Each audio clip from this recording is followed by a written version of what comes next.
Ponga de pie, por favor. El día de hoy quiero compartirles un tema muy especial y quiero tratar de exponerlo de una manera muy práctica y conectarlo porque este año hemos llamado a esta semana la cruz hoy.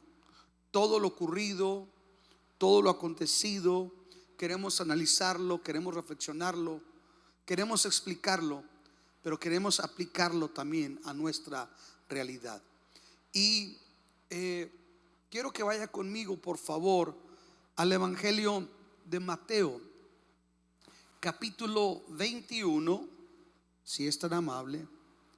Mateo 21. Y hoy voy a leer la Reina Valera. Voy a leer Mateo 21 y también vamos a leer Marcos 11, 12. Leemos primero en Mateo capítulo 21, versículo 18.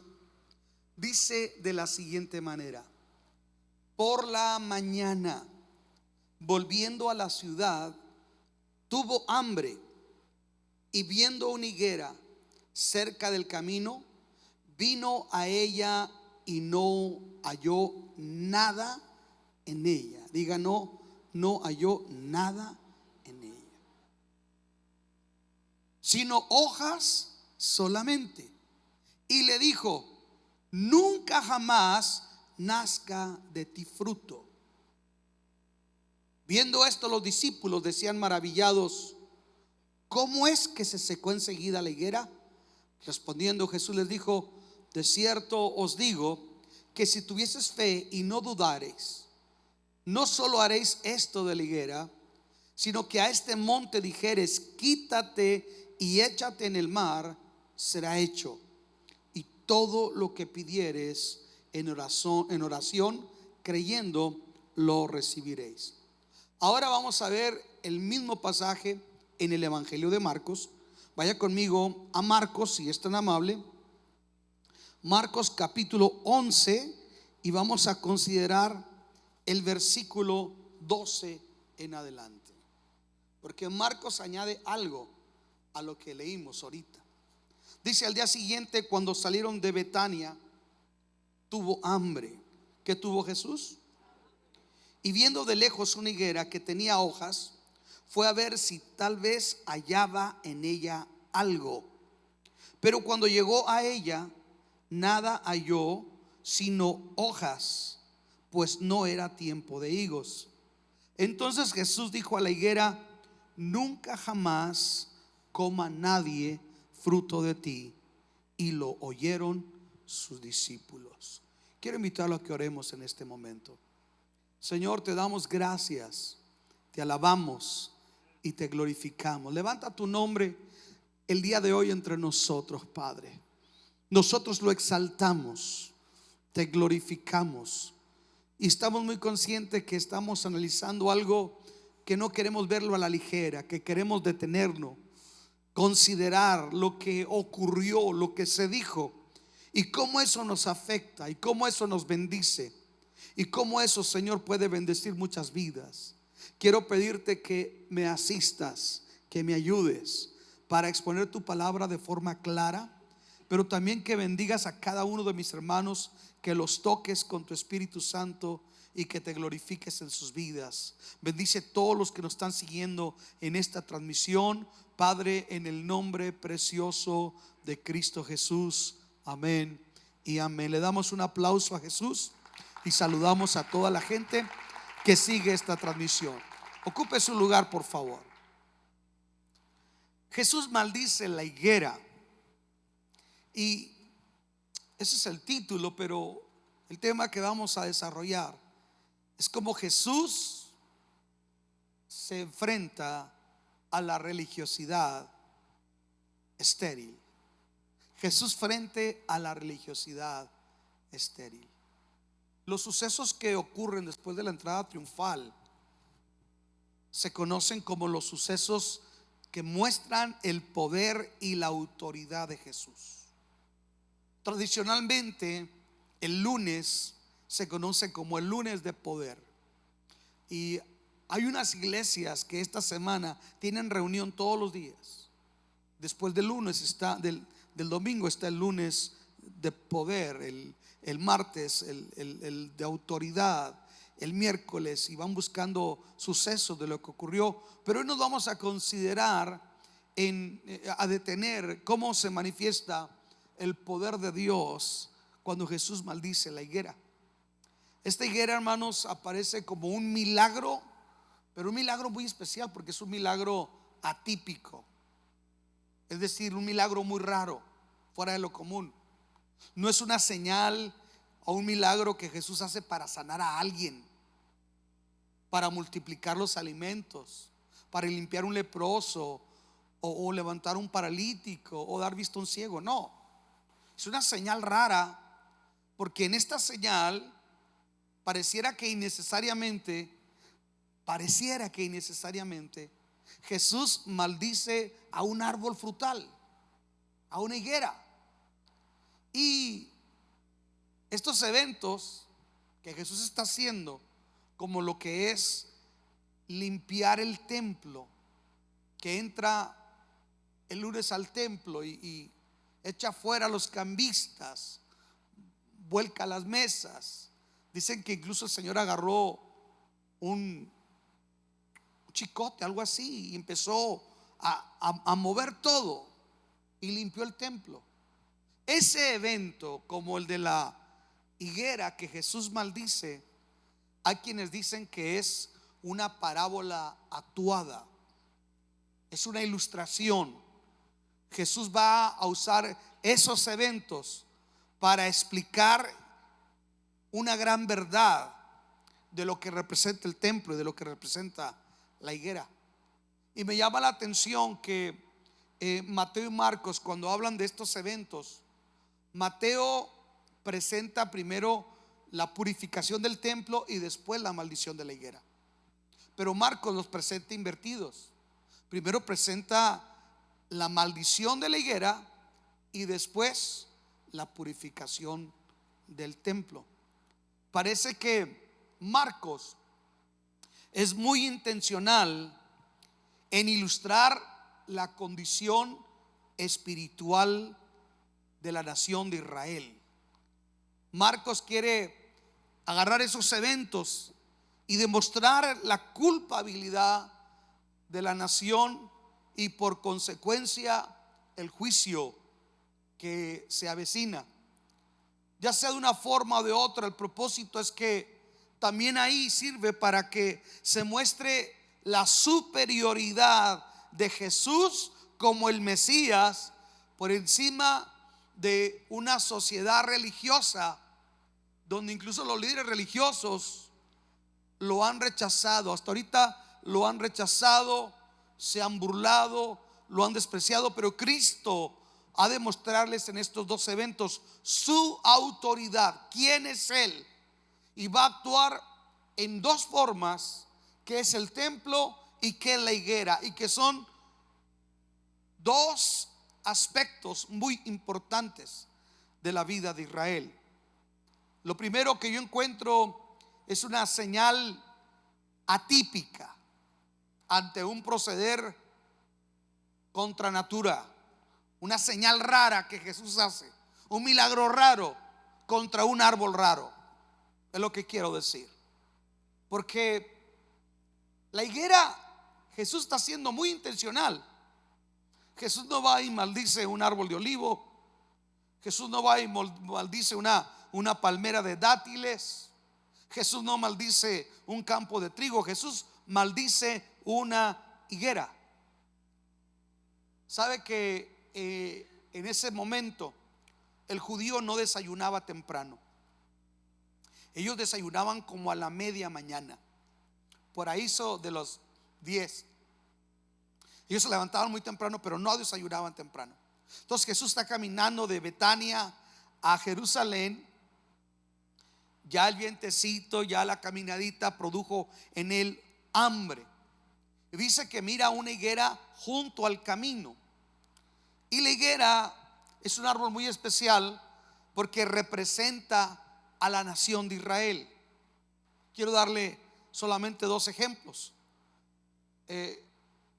los judíos, es tan especial la higuera y representa tanto a la nación, que los judíos leían la Torá, es decir, la ley, la Biblia de ellos, la leían bajo la sombra de una higuera.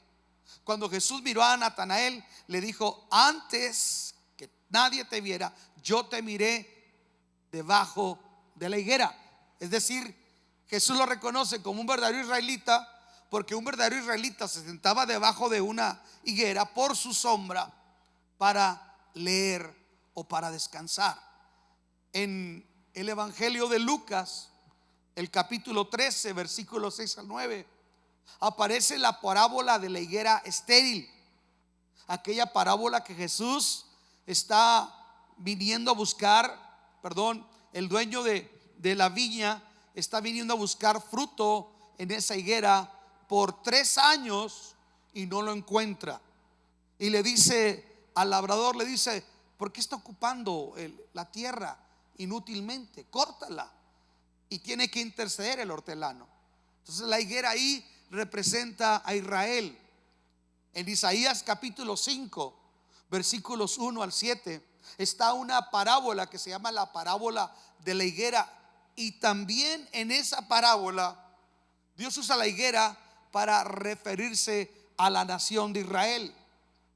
En el aspecto aún profético, cuando Jesús habla de las señales de los últimos tiempos, dijo: de la higuera aprended cuando sus ramas ya están tiernas, el final está cerca, el verano está cerca.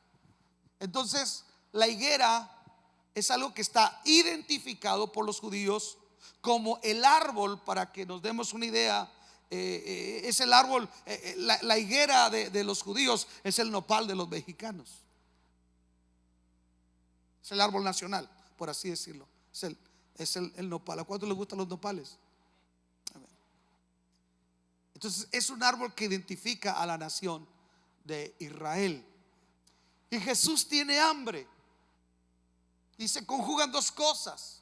Por un lado, lo que está ocurriendo natural, el hambre que él tiene, pero por otro lado, cómo va a afectar eso, lo que Jesús va a usar para ilustrar, para representar algo y dejar una verdad para nosotros.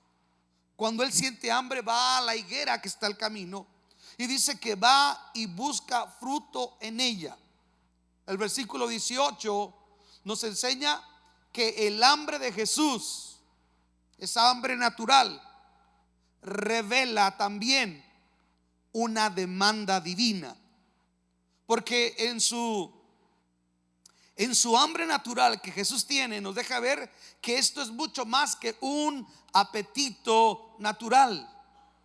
Nos deja ver aquí un tipo de hambre divina, un hambre que Dios tiene, por así decirlo, un hambre donde Dios está buscando fruto en su pueblo, y lo ilustra en la demanda y en las carencias del pueblo de Israel. Así lo deja ver tanto la parábola de Isaías 5:1 en adelante, como Lucas 13:8 en adelante. Hay una demanda. Dios tiene hambre de algo, pero también encuentra que lo que él tiene hambre no lo tiene su pueblo para ofrecérselo. Entonces yo veo que empezamos a ver, juntamente con la maldición de la higuera, tenemos que analizarla junto a otras parábolas que siguen este relato y que están conectadas a la maldición de la higuera. Déjeme le enseño lo siguiente. Hay unas parábolas aquí, hermano, que nos van a enseñar, le decía yo, esa hambre que Jesús tiene. No solamente un hambre física, no solamente un hambre porque es la hora del almuerzo, sino que su apetito, le digo, va más allá.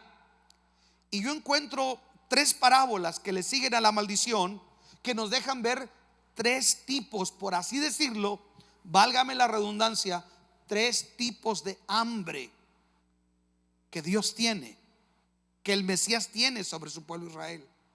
La primera es la parábola de los 2 hijos. Si usted puede abrir su Biblia, allí en Mateo capítulo 21, después de la maldición de la higuera, en el versículo 28 está la parábola de los dos hijos. En esa parábola se muestra que Dios tiene hambre de la obediencia de sus hijos. Diga conmigo: Dios tiene hambre de la obediencia de sus hijos. En esa parábola Jesús habla de dos hijos. El padre va y le dice al primero que vaya y trabaje en su viña, y el primero se niega a ir y posteriormente recapacita, se arrepiente y termina por ir a trabajar en la viña. El segundo hijo, su padre le dice: ve a trabajar a mi viña, y le dice que sí, pero al final del día no va. Y entonces Jesús hace una aplicación en el versículo 31, si puede ver conmigo, de Mateo 21:31. Jesús pregunta: ¿cuál de los dos hijos hizo la voluntad de su padre? Ellos dijeron: el primero. Y déjeme decirle quién representa el primero. Jesús les dijo: de cierto os digo que los publicanos y las rameras van delante de vosotros. Le está hablando a la clase religiosa, porque unos versículos antes, los sacerdotes, escuche esto, los sacerdotes, los doctores que interpretan la ley, los escribas, los fariseos y los saduceos cuestionan por qué Jesús, andan molestos porque Jesús echó fuera a los cambistas y purificó el templo. Y al siguiente día, cuando Jesús vuelve a entrar al templo, dice que se le acercan unos ciegos y Jesús les da la vista, unos cojos y Jesús los sana. Y esta gente está tan endurecida que, viendo las maravillas que están viendo, en lugar de glorificar a Dios, a ellos les preocupa, escuchen lo siguiente, a ellos les preocupa que la gente vaya a seguir a Jesús, y los sacerdotes del templo y los fariseos y todos ellos se queden sin trabajo. Entonces están cuestionando la autoridad de Jesús. Dinos con qué autoridad haces estas cosas. Y Jesús les dice: yo les voy a hacer una pregunta también a ustedes. ¿El bautismo de Juan el Bautista era de los hombres? ¿Era de arriba o era de la tierra? ¿Era del cielo o era de los hombres?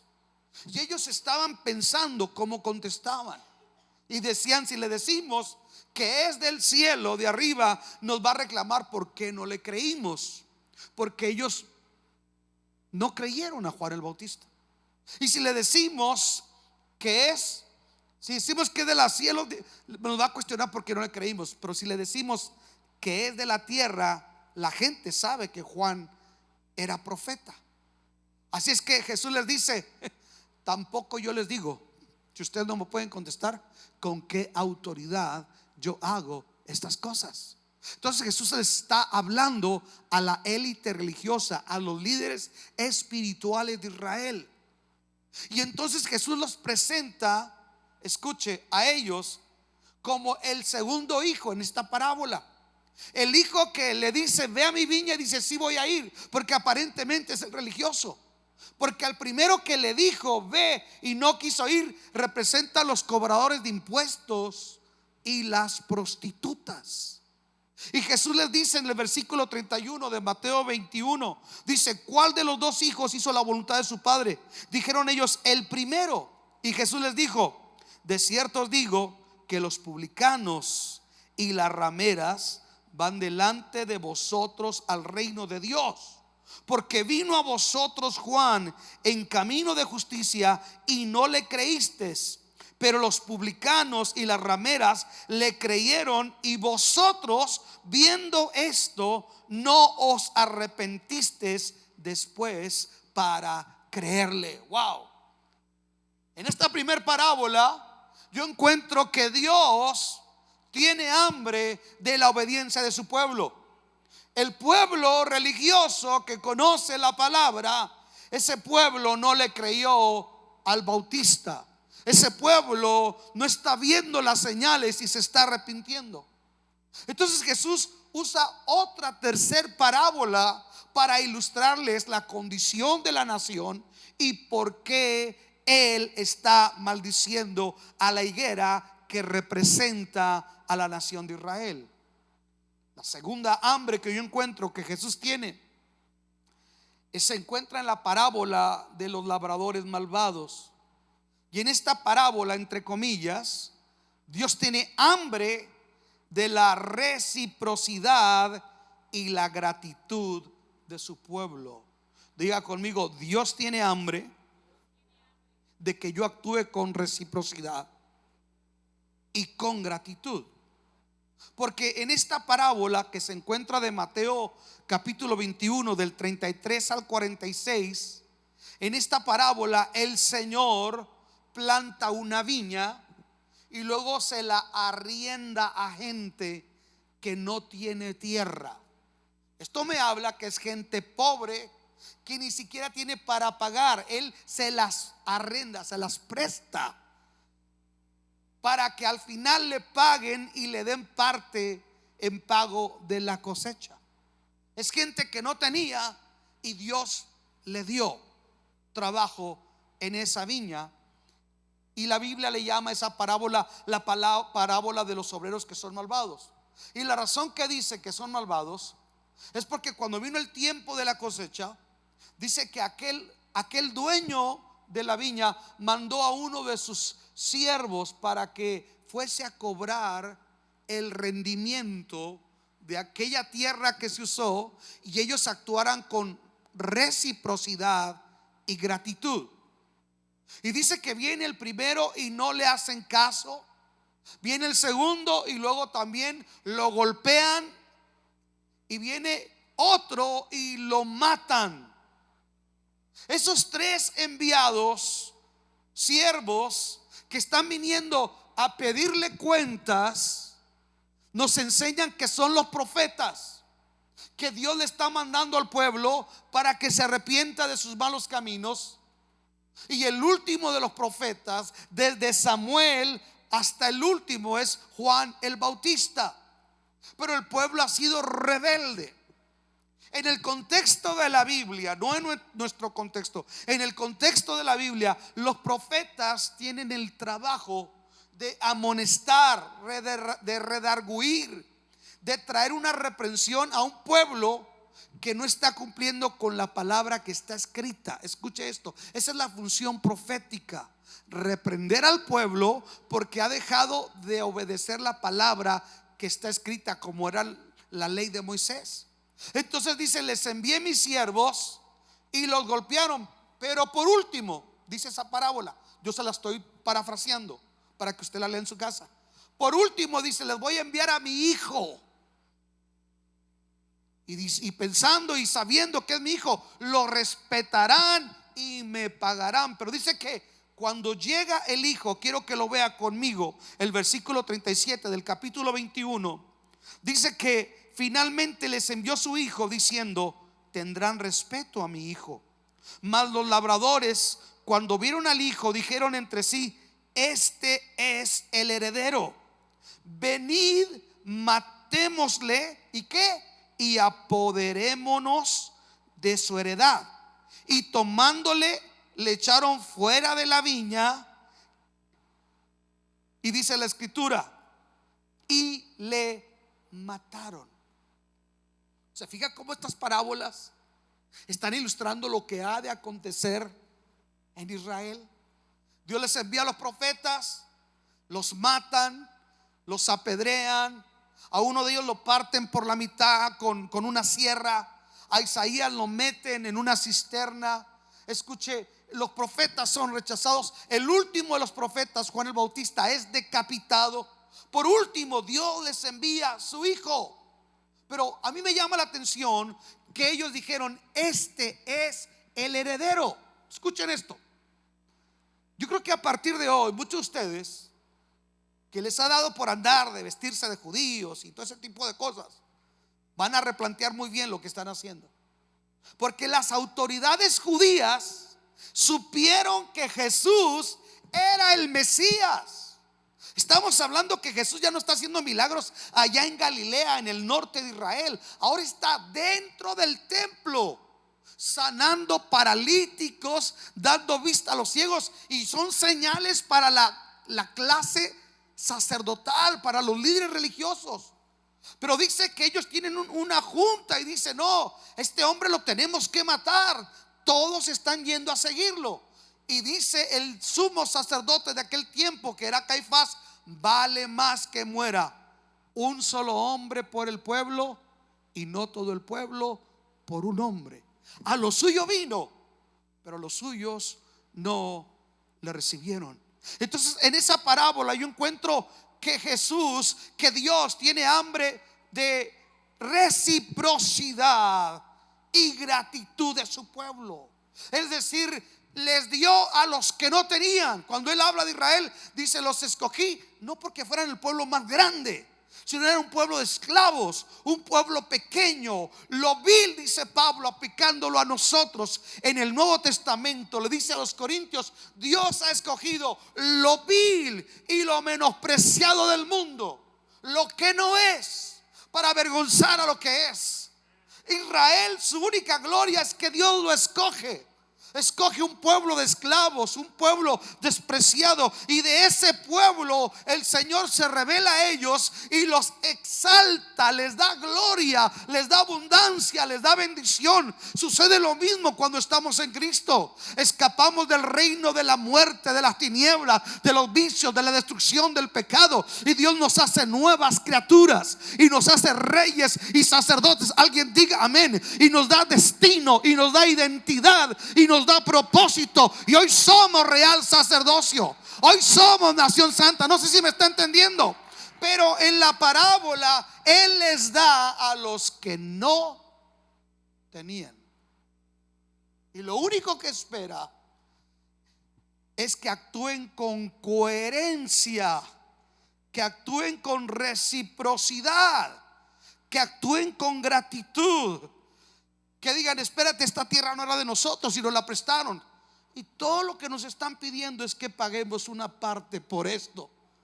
Y saben una cosa, ellos se les olvidó que todo aquello, el templo, la revelación del culto levítico, la promulgación de la ley, todo eso era prestado, no era de ellos.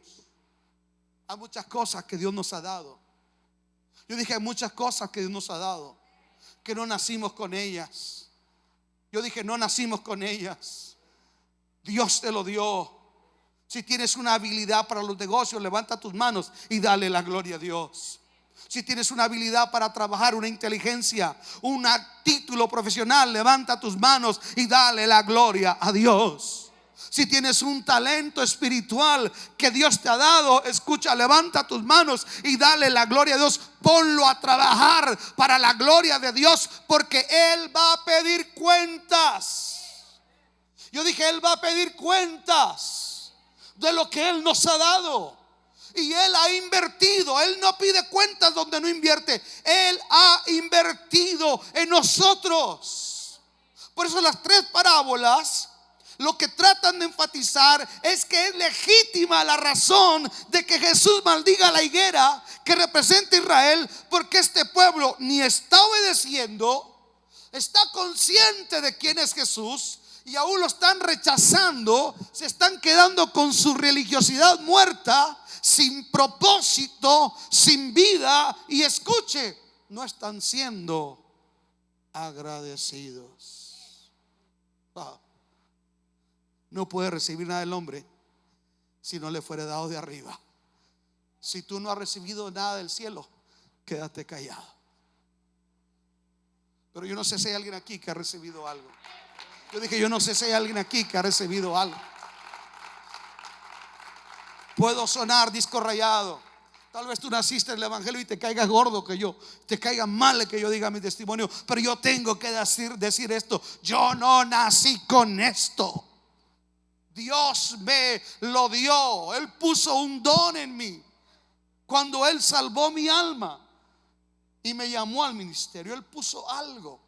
Y te digo una cosa: Él puso un don en todos y cada uno de nosotros. Y ese don no es para que te pavonees. Ese don no es para que te sientas la última Coca-Cola del desierto. Ese don no es para que tú lo uses a tu conveniencia, o para tu realización personal, o para que tú te hagas famoso o rico. No, ese don que Dios nos ha dado nos va a pedir cuentas en el tribunal de Cristo. Un día voy a dar cuentas porque predicaba. Un día voy a dar cuentas porque hacía lo que hacía al decirme ministro del evangelio. La tercera parábola, hermanos, es la parábola de los invitados a las bodas. Y se encuentra ahí mismo en Mateo, el capítulo 22, del versículo 1 al 14. Y en esta parábola Jesús tiene hambre de la honra de su pueblo. Diga conmigo: Dios tiene hambre de la honra de su pueblo. Y lo digo entre comillas, porque en realidad Él tiene los ángeles que le honran y le adoran y le glorifican. Pero Él está buscando algo. Es decir, Él tiene el interés de que yo muestre una actitud de honra. En dicha parábola, la parábola de los invitados a las bodas, Dios aparece como un rey. Él aparece como un rey que va a celebrar la boda de su hijo y manda invitar a todos los súbditos de su reino. Pero ese rey es despreciado y no es honrado. Quiero que vea lo que le dicen los que este rey invita. Mateo 22, versículo 1 en adelante. Dice: el reino de los cielos es semejante a un rey que hizo una fiesta de bodas a su hijo y envió a sus siervos a llamar a los convidados a las bodas, mas estos no quisieron venir. Volvió a enviar otros siervos. Mire la insistencia en cada parábola. Volvió a enviar otros siervos diciendo: decid a los convidados, he aquí he preparado mi comida, mis toros, aleluya, mis animales engordados han sido muertos y todo está dispuesto. Vengan, la barbacoa está lista. Porque déjame te digo una cosa: cuando Dios sirve la mesa, yo dije, cuando Dios sirve la mesa, Él tiene alimento para nosotros. Escuche, versículo 5. Mas ellos, sin hacer caso. ¿Sin qué? Sin hacer caso, se fueron uno a su labranza y otro a sus negocios. Y otros no solamente se fueron, sino que tomando a los siervos los afrentaron y los mataron. Ahí está la rebeldía, el desprecio de Israel hacia lo divino, matando a los profetas. ¿Se acuerda cuando Jesús entra en la entrada triunfal y de repente, mientras todos están gritando y cantando, Jesús se detiene y empieza a hacer un lamento por Jerusalén? Y dice: Jerusalén, Jerusalén, que apedreas a los profetas y matas a los que te son enviados. Aquí dice que mataron y afrentaron a los que fueron enviados. Al oír el rey se enojó y enviando sus ejércitos, destruyó a aquellos homicidas y quemó su ciudad. Entonces dijo a sus siervos: las bodas a la verdad están preparadas, mas los que fueron convidados no eran dignos. Id pues, salid a los caminos. Le hago un comentario. ¿Sabe quién estaba en los caminos, en las salidas? Los pordioseros, las prostitutas, de acuerdo a este contexto. ¿Quiénes estaban en los caminos, en las salidas? Los pordioseros, las prostitutas, eran los que estaban ahí. Y dice: salgan por los caminos y tráiganlos a cuantos halléis. Y saliendo los siervos por los caminos, juntaron a todos los que hallaron juntamente, malos y buenos, y las bodas fueron llenas de convidados. En esta parábola yo encuentro un pueblo que Dios le sirve la mesa como el rey, pero hay un pueblo que está deshonrando constantemente, despreciando lo que Dios le ofrece. Israel lo hizo. Hoy en nuestro contexto se llama secularismo. Dios tiene bendición para nosotros, pero ¿saben una cosa? Lo cambiamos, lo relegamos a segundo término y a veces hasta otros términos, y por cualquier cosa. La encuestadora Barna dice que en los Estados Unidos un creyente dura promedio 4 años en una iglesia. Hay tanta variedad de iglesias, hay tanta variedad, hay tantas iglesias que hoy, ante tal demanda, usted se puede dar el lujo de decir: ¿qué me ofrece este club religioso para entretenerme, sentirme realizado, que dentro de mí hay un campeón y que me cuiden a mis mocosos? Esa es la realidad. Y si no le llena el ojo, porque ya lo importante no es la palabra que se enseña, ya lo importante no es la doctrina, la enseñanza, el alimento. Ya no, la gente no valora esto. La que la gente valora es: ¿cómo me puedo realizar en este club religioso? Si usted viene aquí buscando realización por su talento, se equivocó de lugar. Aquí su talento no es lo más importante. Aquí lo importante es la palabra del Señor. No es el predicador, no son los músicos, es la bendita palabra de Dios. Sécase la hierba, marchítase la flor, la palabra del Señor Dios nuestro permanece para siempre. Sea Dios veraz, todo hombre mentiroso. Pero sabe una cosa, yo he estado en lugares donde la iglesia está cerrada porque no hay pastor, porque no hay la manera de sostener un pastor.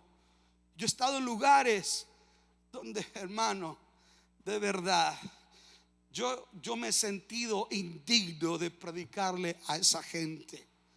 Indigno de predicarle a gente que caminó 4, 8 horas entre la nieve para llegar a una reunión, y no iba a estar el profeta o el apóstol, el reverendo Wonderful o la profeta arañadiablos. No iba a estar el cantante relevante de moda. No, ellos ni se imaginan quién iba a estar. Ellos nomás saben que hay culto, y dicen, la Biblia dice que Dios es galardonador de los que le buscan. Así es que vamos para allá, y caminan horas en la sierra de Chihuahua para ir a un lugar donde se está predicando la palabra de Dios.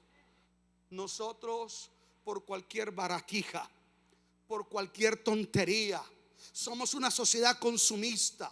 Por eso el secularismo fácilmente nos mueve. Y si a eso le agregamos que a veces somos consumidores de novelerías. Espérate, no importa si el pastor preparó un mensaje, no importa qué pasó en el día, qué luchas tuvo. Yo le podría decir: a veces no he dormido, a veces he estado cansado, a veces he estado enfermo, pero sé que tengo un compromiso. No sé si me está entendiendo. Yo también podría decir: es que hay esto, hay que el otro, hay que estar frío, hay que estar caliente, hay que estar haciendo aire. Escuche, pero para andar allá donde nosotros no somos edificados, ni pero ponemos.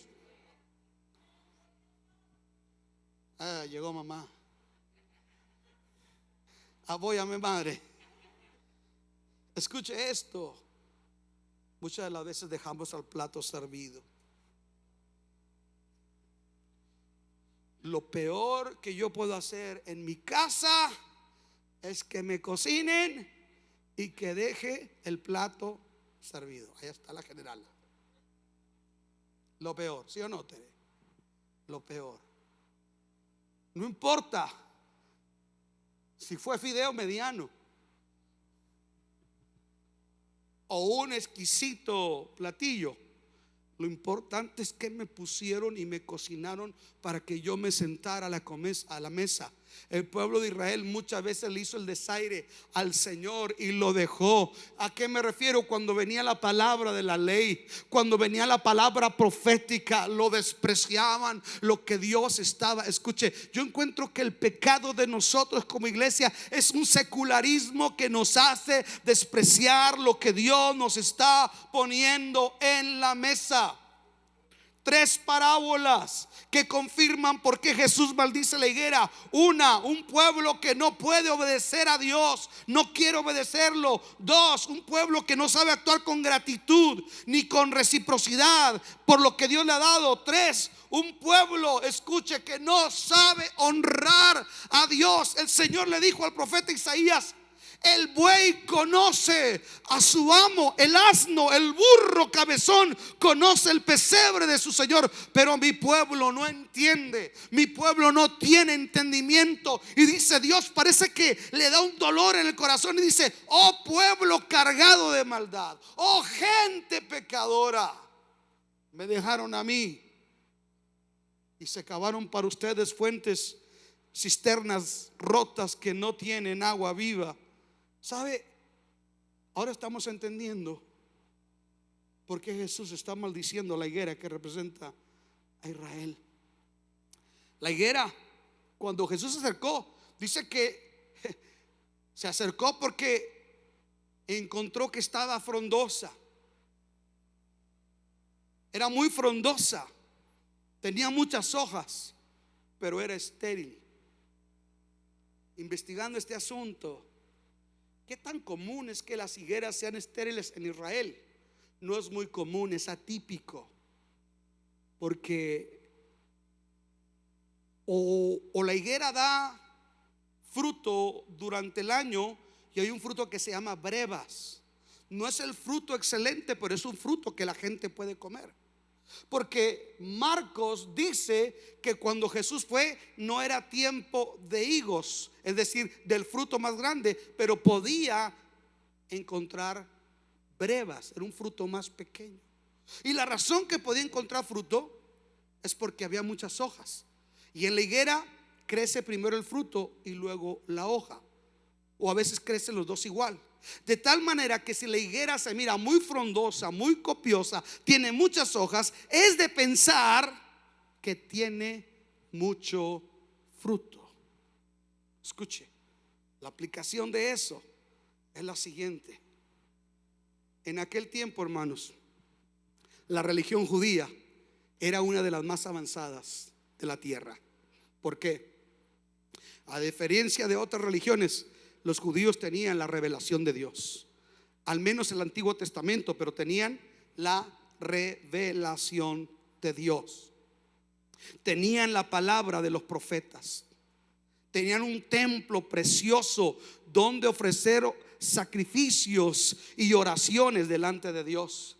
Sin embargo, Jesús encontró que el templo habían hecho un negocio los saduceos y los sacerdotes. La gente bajaba de Galilea, de Samaria y de otros lugares para adorar. Y como usaban moneda romana, tenían que llegar, y había casas de cambio dentro del templo para cambiar de moneda romana a moneda hebrea, a shekels. Porque no se podía comprar un cordero si no era con moneda hebrea. Entonces ahí hacían lo que nos hacen en el aeropuerto de México cuando cambiamos dólares a su nombre, para que usted me entienda. Lo mismo les hacían. Y luego, ¿sabe qué? Si alguien traía su ovejita para sacrificar, le decía: no, esa no. Y le ponían trabas: no, esa no sirve, tienes que comprar de las que tenemos aquí. Todo era un negocio. Y hay gente que no tenía para comprar un cordero, lo único que podía ofrecer era una palomita. Escuche. De tal manera que hay gente que venía con devoción, con un corazón sincero, pero la burocracia, la mercadotecnia espiritual hacía que mucho pueblo ni siquiera pudiera entrar y adorar. Por eso Jesús dijo: ustedes ni entran ni dejan que otros entren en el reino de los cielos. Entonces tenían todo como para dar fruto, pero lo que encontró Jesús es que habían hecho del templo una cueva de ladrones. Han hecho mi casa casa de ladrones. Escuche, me llama la atención que en Lucas 13:7 Jesús dice: tengo 3 años que estoy buscando fruto en esta higuera y no lo hallo. 3 años de ver la gloria de Dios, 3 años de escuchar al Nazareno, 3 años de ver milagros, 3 años de escuchar y ver maravillas. Y hay gente que puede ver, que puede escuchar, pero es una realidad. Hay gente que tiene el corazón tan duro, que sí ama a Dios, pero ama más al pecado, que al final del día la balanza de su vida se va a inclinar hacia lo que le da la espalda a Dios. Segundo punto, Son dos nada más. Yo encuentro que esta maldición que Jesús hace sobre la higuera es trágica. Es trágica, porque al maldecir la higuera estaba anunciando un juicio sobre Israel, pero también anunciaba el alcance y la dimensión gloriosa del evangelio. Se lo pongo de esta manera. Ahí les va. Todos que les gusta comprarse kipas y decir shalom, porque todos son de Zacatecas, de shalom, shalom, shalom. No sea payaso, hermano. Diga buenas tardes y Dios le bendiga. Usted no es judío. Somos de la tribu de Totonaca, Zapoteca. Al menos yo soy esa cosa de Tarahumara. A lo mejor usted es Tigua, de aquí El Paso, o Apache. Escuche esto. Cuando Jesús maldice la higuera, enseña algo, porque le dice: nunca jamás nazca fruto de ti. Lo que está diciendo Jesús es que bajo la maldición que él hace sobre Israel, Israel no puede producir fruto espiritual. Israel no es un referente espiritual para la iglesia. Escuche, no tenemos nada que imitarle. Pastor, ¿usted por qué no pone estas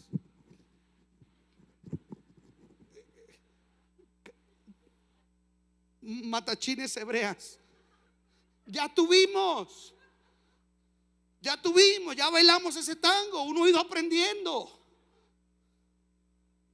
Ni bíblico es, ni está de acuerdo al Nuevo Testamento, ni edifica, perturba. Y me llenaban toda la alfombra de brillitos. Y se peleaban. No. Pero es que uno hace cosas a veces. Ya entró el pianista. Qué bueno, ya entró. Escuchen, Israel no es un referente. Israel no tiene fruto espiritual. El apóstol Pablo dice a los Gálatas 3:11: es evidente que por la ley nadie es justificado delante de Dios, porque el justo por la fe vivirá. La religiosidad, cuando Jesús maldice la higuera, nos enseña que ese sistema religioso está espiritualmente muerto, no produce vida y no puede alimentar a nadie. En Marcos 11:14 Jesús le dijo a la higuera, cuando la maldice: nunca jamás coma nadie de ti. Jamás alguien va a comer fruto de ti. Ahí le va. 2 veces he estado en Israel.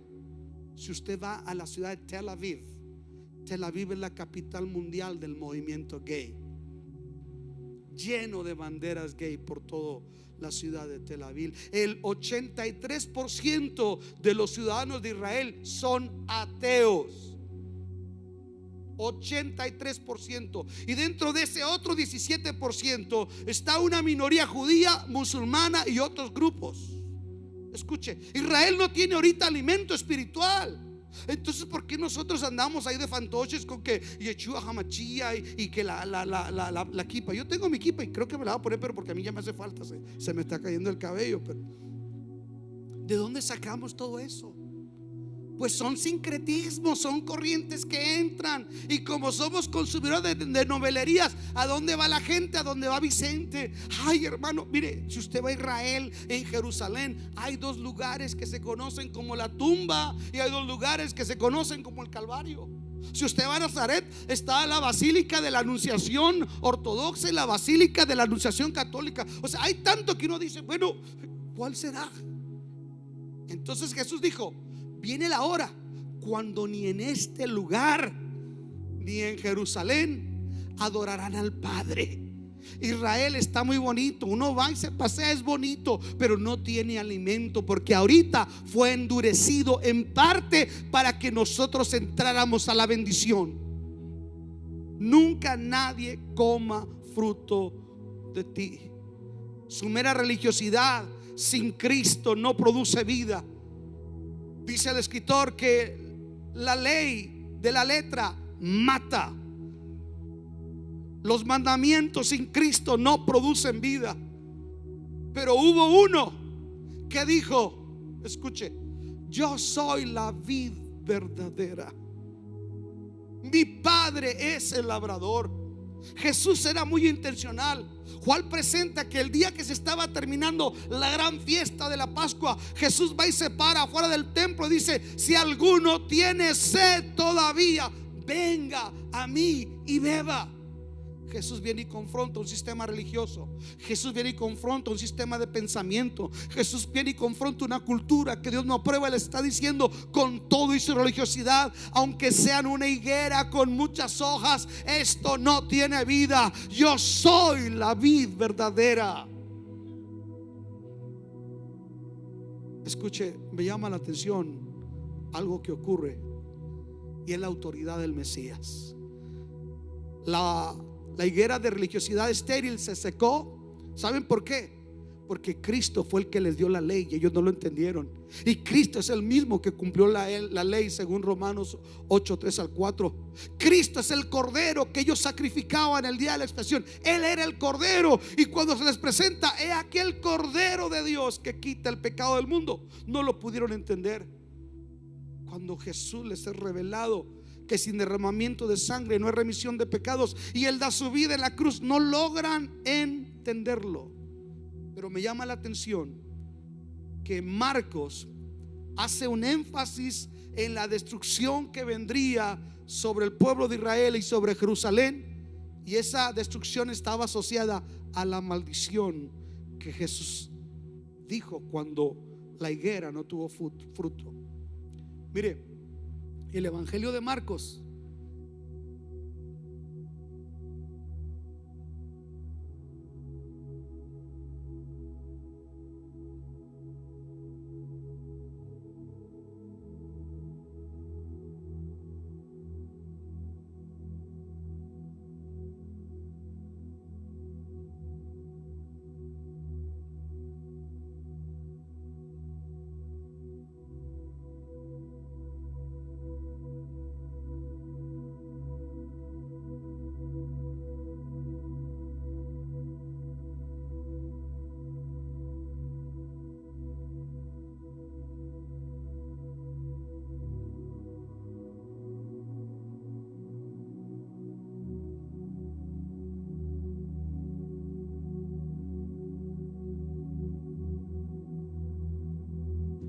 está muy bien. Reconéctese los 20,000 que se desconectaron en estos 2 minutos. Hay otros que predican puras mentiras y ni batallan con los micrófonos. Pinchen muy buen micrófono, hermano. Escuchen esto. Marcos escribe su evangelio en el año 70 después de Cristo. Y en el año 70 es cuando Jerusalén es destruido. En el año 70 Jerusalén es destruido. No se sabe si Marcos lo escribió un poquito antes su evangelio y a los meses o días Jerusalén fue destruida. Si fue profetizado antes, según lo que registra el evangelio de Marcos, se conoce por los historiadores romanos como un término que se llama augurium ex eventus. Es el anuncio de un evento que ocurría.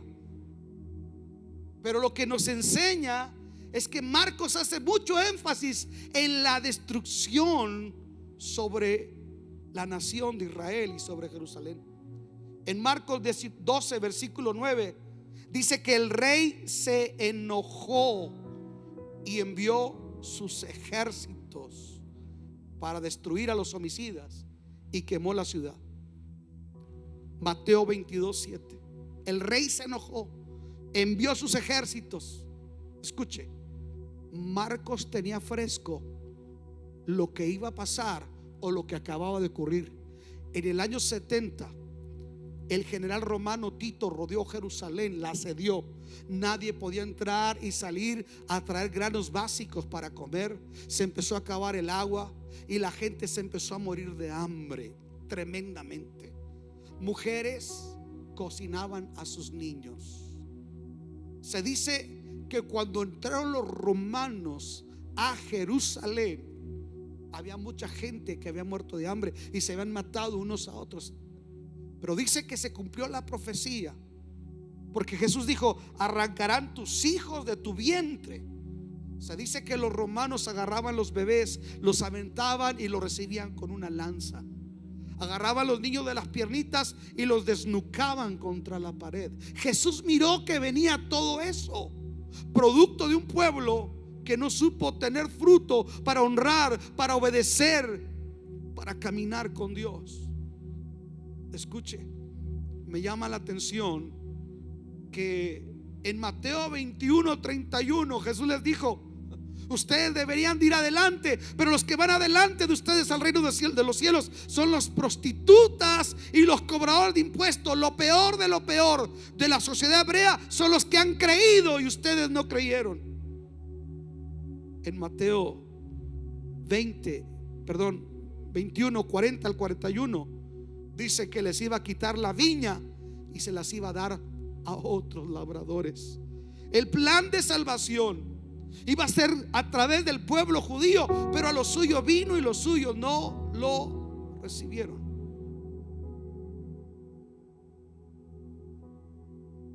En Mateo 22, 8 al 10 dice que los que fueron invitados no eran dignos, y mandó llamar a todo tipo de gente. Lo peor, los que están en las calles. ¿Sabe qué me hace pensar a mí esto? Hay gente que va a ir delante, tal vez, de algunos de nosotros. No sé cuánto tiempo tú tienes en la iglesia, no sé qué tanto sabes, no sé qué tantos talentos tienes, pero sabes una cosa: allá a la vuelta, posiblemente debajo del freeway, alguien que se está inyectando la vena, o una prostituta que está vendiendo su cuerpo, o la persona más vil moralmente. Esa persona mañana Dios la salva, viene, se convierte, se bautiza y está sirviendo, y esa gente va delante de muchos, porque muchos de ustedes se quedaron fríos, estancados, sin obedecer y sin honrar al Señor. Muchos de nosotros hemos recibido dones de parte del Señor, pero déjame te digo una cosa: el Señor dice: quédate con tu don y llévatelo al infierno, pero se lo voy a dar a otro también, que va a hacer lo que tú no quisiste hacer. Wow. Y por último, vayan a las salidas, llamen a cuantos hay. Esto me dice a mí que en estos últimos días, hermano, Dios va a salvar gente que nosotros ni nos imaginamos. Gente, vamos a ver, escuchen esto, vamos a ver que mientras muchos de nosotros le hemos dejado el plato servido a Dios, va a llegar otra gente y va a aprovechar la bendición que Dios tiene. Dios maldijo a un pueblo: nunca nadie coma fruto de ti, no vuelves a producir fruto, porque fue un pueblo que no actuó en consecuencia de lo que había recibido. Escuchen, nosotros estamos bajo la gracia, pero bajo la gracia la demanda es mayor. Bajo la gracia la responsabilidad es mayor. Bajo la gracia no quiere decir que escaparemos del juicio. Vamos a ir también a un tribunal, al tribunal de Cristo, para dar cuenta de lo que nosotros hicimos. Iglesia, hoy recordamos que Dios, a través de Jesús, maldijo un pueblo que no entendió. La pregunta es: ¿estaremos entendiendo nosotros? ¿Estaremos dando fruto que da gloria al Señor? ¿Estaremos nosotros haciendo la voluntad de Dios? Es una pregunta que nos tenemos que hacer. Cuando yo escribía esto, pensaba de tres maneras. Estoy yo dando fruto, el fruto que Dios espera, la obediencia que Dios espera, la honra que Dios espera. Como iglesia estaremos dando el fruto que Dios espera, la honra que Dios se merece. Como matrimonio, tu casa está honrando a Dios. Porque saben una cosa: gente que no valora la bendición Si a Judas, Ananías y Zafira lo suplieron, ¿quiénes somos nosotros si tuviéramos en poco una salvación tan grande? Póngase de pie y dale un aplauso a Jesús. Póngase de pie, por favor. Maravilloso Jesús. Incline su rostro un momento. Cierre sus ojos un momento. Cierre sus ojos.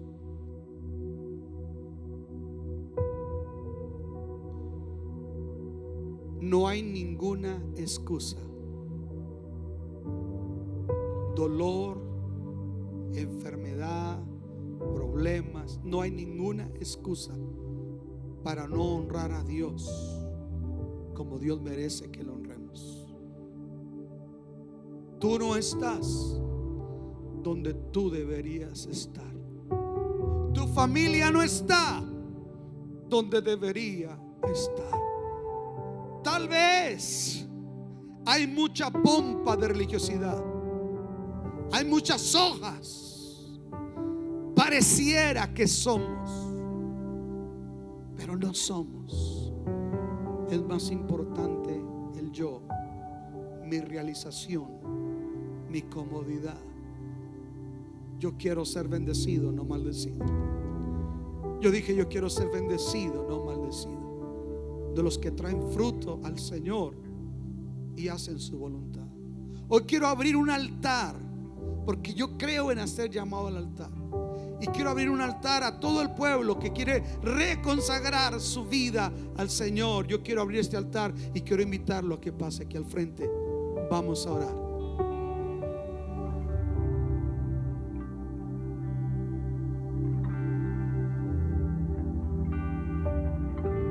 Precioso Jesús. Precioso Jesús. Pásale. Fuera de ti, Precioso nada Jesús. deseo, Señor. Si te tengo a ti, lo tengo todo. Precioso Jesús. Mi amado, mi Precioso tesoro. Fuera de ti, nada deseo, Señor. Precioso Si te tengo a ti, lo tengo todo. Precioso Jesús. Mi amado, Precioso. mi tesoro. Levanta tus manos al cielo. Fuera de ti, nada deseo, Precioso. Señor. Si te tengo a ti, lo tengo todo.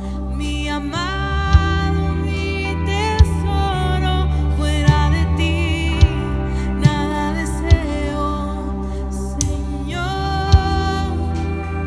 Y mi amado es el más bello entre millares de millares. Y mi amado es el más bello entre millares de millares. Levante sus manos al cielo. Escucha. Tu problema no son las discusiones que hay en tu matrimonio. Tu problema no es tu dolor, tu falta de dinero. Tu problema no es lo que no tienes. Tu problema y mi problema es lo que no estamos haciendo. Se llama falta de gratitud a Dios. Se llama falta de honra a Dios. Se llama falta de un fruto digno que le dé gloria a Dios. Nuestro problema es que hemos perdido la pasión. Nuestro problema es que hacemos las cosas en automático. Ahí se va. Por eso no pasa nada. Por eso no ocurre nada. Porque hemos aprendido a hacer las cosas o por talento o por automático. Dios merece tu pasión. Él está buscando el fruto de tu pasión, de tu obediencia, de tu honra al Señor. Él dice: si yo soy tu Padre, ¿dónde está mi obediencia? Si soy tu Señor, ¿dónde está mi honra? Iglesia, hemos callado de predicar, hemos callado de anunciar, hemos dejado de dar testimonio, hemos dejado de cargar la cruz, hemos dejado. Y aunque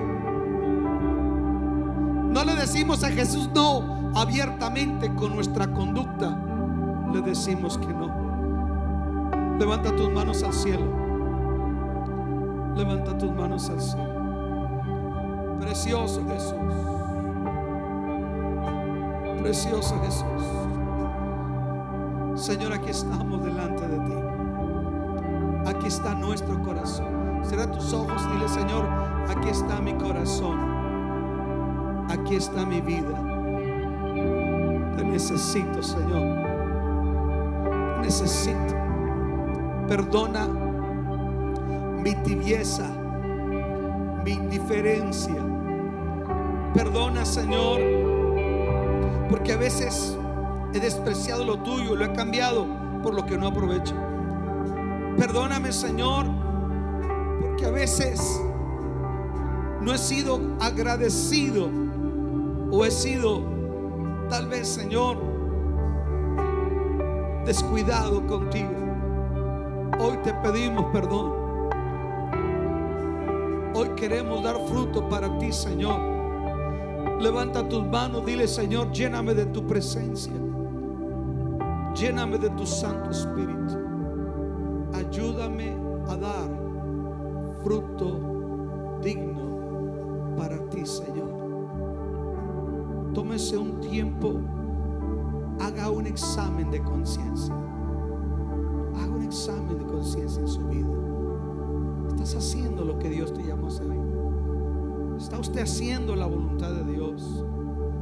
¿Está usted trayendo honra al nombre de Jesús? Somos hijos que están agradecidos, que aman la obra de Dios. Precioso Jesús. Jesús dijo: cuando venga el Hijo del Hombre, hallará fe en la tierra. Límpianos, Señor. Restáuranos. Santifica tu iglesia. Límpiala. Límpiala, Señor. Lava tu pueblo. Espíritu Santo, rompe cadenas, rompe ataduras. Hoy oro por tu pueblo. Hoy oro por tu pueblo, Señor. Que se pueda oír sobre tu iglesia. No está muerta, solo está dormida. Despierta a tu pueblo. Despierta a tu iglesia, Señor.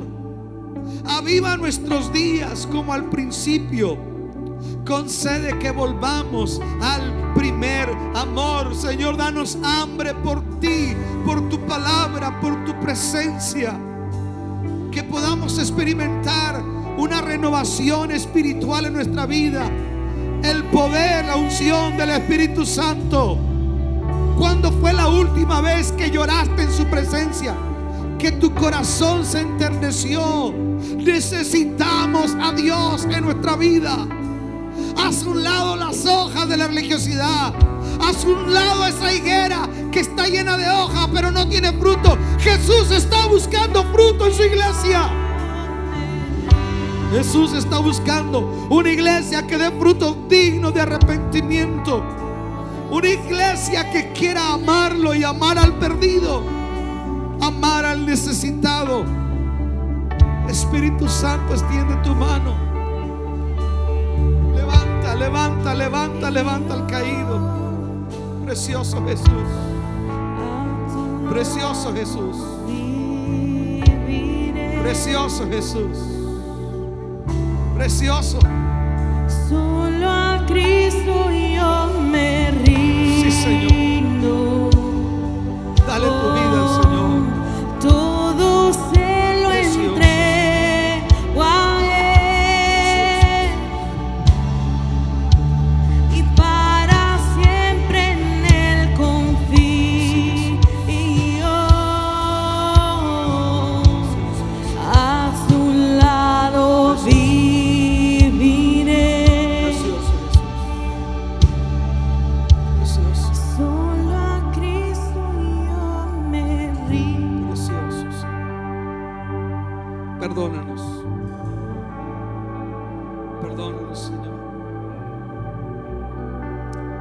Permítenos servirte con sencillez de corazón, con devoción y pasión. Hoy honro a los que sirven en tu pueblo, pero pido por todos los que se han enfriado, los que han dejado que el mundo domine su vida, su corazón. Hoy te pido, levanta al caído, alienta al desalentado, al que está atado, Dios, al pecado. Rompe cadenas, Señor. Extiende tu bendita misericordia. Extiende tu preciosa y bendita gracia, Señor. Levanta tus manos solamente un momento.